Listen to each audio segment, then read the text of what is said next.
और नेत्रपाल से इस्तीफा लिखवा लिया था। फिर कमर रमेश की शिकायत आई कि उसके भाई ने नाले की जमीन पर कब्जा कर लिया। मैंने रमेश को भी कहा भाई या तो अपने भाई से कब्जा हटवा दे, बोला तो तू भी इस्तीफा लिख जा। वो कहना जी मैं कब्जा नहीं हटा सकता, इस्तीफा लिख दे। कमर रमेश का हमने इस्तीफा लिया। हमारे समय में कभी भी, चाहे करण दलाल विधायक रहे या चेयरमैन रहे या मंत्री रहे, कभी करप्शन नहीं रहा। आप ध्यान करो, चेयरमैन हमने नेत्रपाल सिंह को बनाया, हरिजन को बनाया, इसलिए कि भाई बढ़िया राज करेगा, स्वच्छ प्रशासन देगा। जिस दिन हमें यह पता चला कि करप्शन हुआ है, वहीं दलाल साहब ने कह दी या तो इस्तीफा दे या जेल जाने को तैयार रहे। इस्तीफा ले लिया गया। कंवर रमेश कुमार ने एक प्लाट पर कब्जा कर लिया था, वाइस चेयरमैन थे। मंत्री जी ने कहा या तो इस्तीफा देना पड़ेगा या वो जगह छोड़नी पड़ेगी। इस्तीफा देना पड़ा उनको।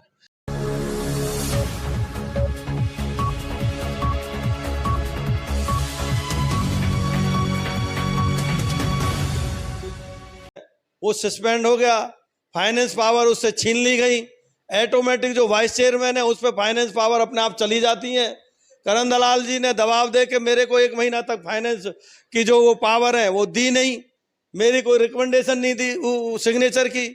तो मेरे से फिर सारे अधिकारी कहने लगे जी हम बड़े पसोपेश में, कमेटी का नुकसान हो रहा था।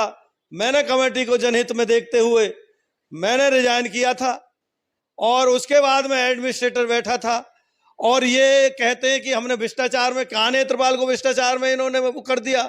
उन्होंने कोर्ट ने इन्होंने भ्रष्टाचार में 6 महीने के लिए सस्पेंड कर दिया। उसके बाद में बहाल करवाया करण दलाल ने उसको तो तुम्हारे सामने 5 साल रखा। कहाँ उस पे तो लिया जो भ्रष्टाचार का जो आरोपी था। इससे सिद्ध होता है कि भ्रष्टाचार ये खुद है। मेरे पे कहाँ होता है?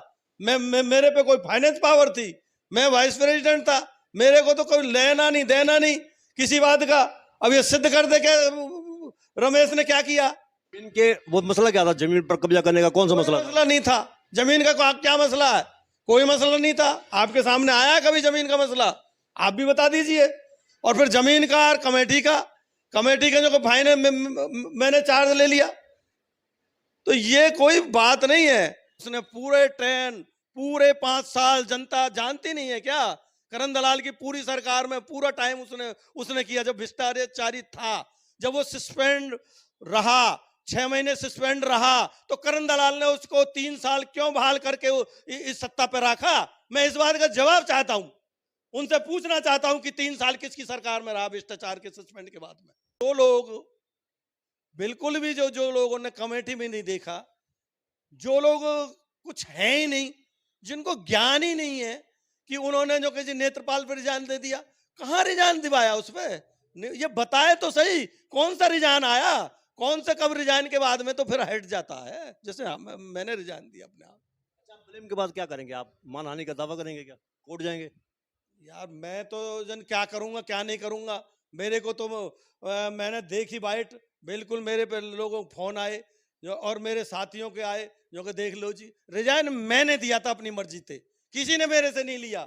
मैंने देखा जब ये भ्रष्टाचारियों के साथ दे रहे हैं मंत्री जी, तो मैंने रिजाइन दिया था वो इस बात पे। मैं ऐसी सरकार में, ऐसी कमेटी में नहीं रहना चाहता जिसमें भ्रष्टाचारियों की सरकार हो। मैंने अपने आप को सेव किया, मैंने इसलिए रिजाइन दिया कि मैं क्यों पाप का भागी बनूं, क्योंकि जब मंत्री जी उस भ्रष्टाचारी को रख रहे हैं और भ्रष्टाचारी आपके सामने 5 साल उसने की नहीं की, कौन सा रिजाइन हो गया?